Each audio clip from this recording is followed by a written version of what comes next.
but the Association of Motorists are not happy. And they have gone to court to stop the project that the president is trying to undertake, the Mau Summit Rironi Road.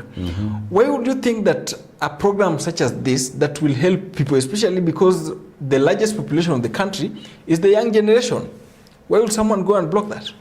I want the young people to understand something that is in Kenya that probably they have not experienced because of the short period they have been on this earth. In Kenya, tribalism is entrenched. It is entrenched until people practice it sometimes without even realizing, without even taking serious note. I want to take you back of some of the projects that were similar to the Mau Summit Rironi Road. And one such project that took place, magnificent, large, was the SGR.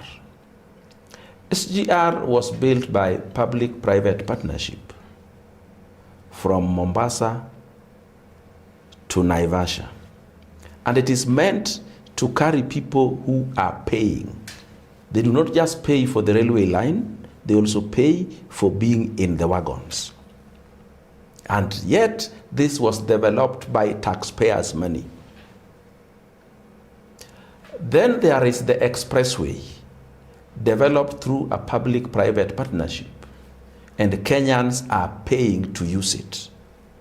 And may I also add that there is an alternative down, so that if you do not want to pay, you can remain on that alternative down throughout the journey.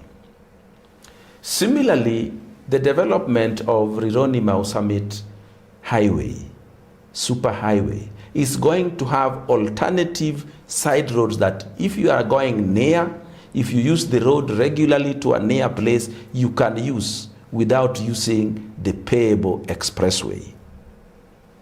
And the design of expressway are the same the world over.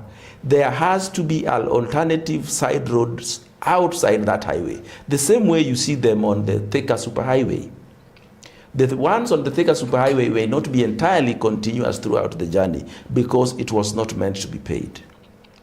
If you live in Gilgil on one side of the road and take your child to school on the other side of the road, you will either find a flyover or an underpass, so you don't have to use the superhighway.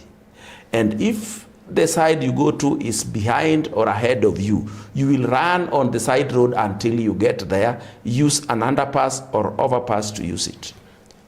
If in your head you want to travel the whole journey without paying anything, remember you can, because those side roads are there, but remember how long it will take you to get where you are going.